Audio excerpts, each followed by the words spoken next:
नमस्कार, जय हिंद साथियों।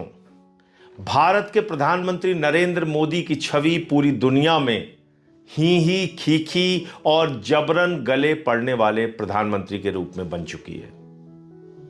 कभी किसी का जबरन हाथ पकड़ लेते हैं, वो हाथ छुड़ाता रहता है, जबरदस्ती हंसते रहते हैं प्रधानमंत्री जी, और इस कमजोरी का फायदा दुनिया के तमाम देश उठाते हैं, उनकी झूठे तारीफें कर देते हैं, एक आध मेडल गले में डाल देते हैं और जो कुछ भी उनकी मर्जी होती है भारत के हितों के विरोध में जाकर वो समझौता करा लेते हैं प्रधानमंत्री जी से। क्या यह ठीक है? अभी कुछ दिनों पहले भारत के प्रधानमंत्री ने इजराइल की यात्रा की और उस वक्त यात्रा की जब पूरी दुनिया में बहस चल रही थी कि अमेरिका और इजराइल मिलकर ईरान पर हमला कर सकते हैं। भारत के प्रधानमंत्री की यात्रा टाली जा सकती थी क्योंकि अखबारों में अब खबरें आ रही हैं कि एक हफ्ते पहले से ही तैयारी थी इस हमले की, लेकिन प्रधानमंत्री को धोखे में रखकर इजराइल की यात्रा कराई गई। अगर मान लीजिए उनके रहते हुए यह युद्ध शुरू हो गया होता तो कितने बड़े संकट की स्थिति पैदा होती, प्रधानमंत्री खुद वहां पे फंस जाते। लेकिन अभी जो मौजूदा हालात है पूरी दुनिया के, जब यह कहा जा रहा है कि दुनिया अब तीसरे विश्व युद्ध की तरफ बढ़ रही है, ऐसे समय में भारत के प्रधानमंत्री की खामोशी 1000 सवाल पैदा करती है। आप अपने आप को विश्वगुरु कहते हैं नरेंद्र मोदी जी, और विश्व में हो रही घटनाओं पर आप खामोश रहेंगे, चुप रहेंगे, कुछ नहीं बोलेंगे। ऐसे थोड़ी आप विश्वगुरु बन सकते हैं। आपको वैश्विक घटनाओं पर नजर रखनी होती है। आज अमेरिका वैश्विक तानाशाह बन रहा है, जिसके ऊपर जब चाहता है टैरिफ लगा देता है। कभी वेनेजुला के राष्ट्रपति को उठाकर लेकर चला जाता है, कभी ईरान पर हमला कर देता है इजराइल के साथ मिलकर, वहां के सबसे सुप्रीम लीडर खामिनेई की हत्या कर देता है। और ऐसी घटनाओं पर आप चुप हैं, खामोश हैं, सब कुछ आप देख रहे हैं, बर्दाश्त कर रहे हैं। आपने यूएस से ट्रेड डील की भारत के हितों के खिलाफ, आपने यूएस के कहने पे, ट्रंप के कहने पर सीज फायर किया, ऐसा उसका दावा है। आपने ट्रंप के कहने पे अपना पोर्ट बंद कर दिया ईरान में, जहां पे आपने 12,000 करोड़ रुपए से अधिक खर्च किया था।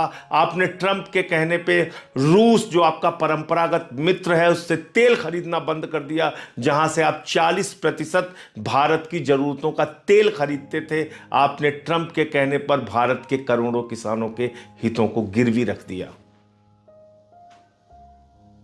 आप अमेरिका के पिछलग्गू बन के विश्वगुरु बनोगे? आप अमेरिका के सामने दब्बू बन के विश्वगुरु बनोगे?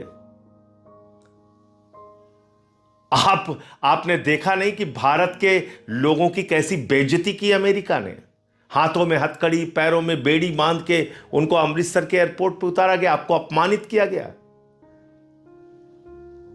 आपने देखा नहीं कि किस तरह से पाकिस्तान के आसिम मुनीर को और वहां के शहबाज शरीफ को गले लगा रहा था ट्रंप और कह रहा था आई लव पाकिस्तान। ऐसे अमेरिका पे आप भरोसा कर रहे हैं, और कल से आपके जो अंधभक्त हैं वो क्या प्रचारित कर रहे हैं? वो ईरान के खिलाफ बोल रहे हैं,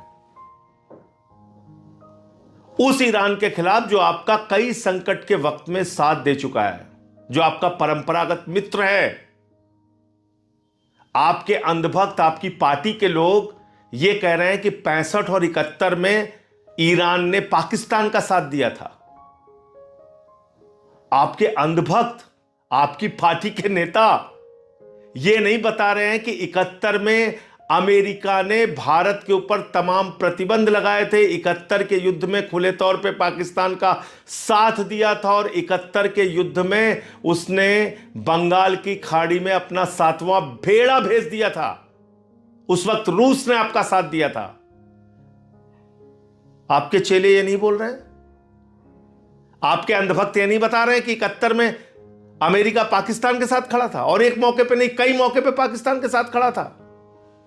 जब भी भारत ने परमाणु परीक्षण किया, अमेरिका ने प्रतिबंध लगाया। अटल बिहारी वाजपेयी जी ने परमाणु परीक्षण किया, इंदिरा गांधी जी के वक्त में परमाणु परीक्षण किया, अमेरिका ने इसका खुलेआम विरोध किया। जब हम परमाणु शक्ति संपन्न हैं आज, तो इसका विरोध किसने किया? सबसे ज्यादा अमेरिका ने किया।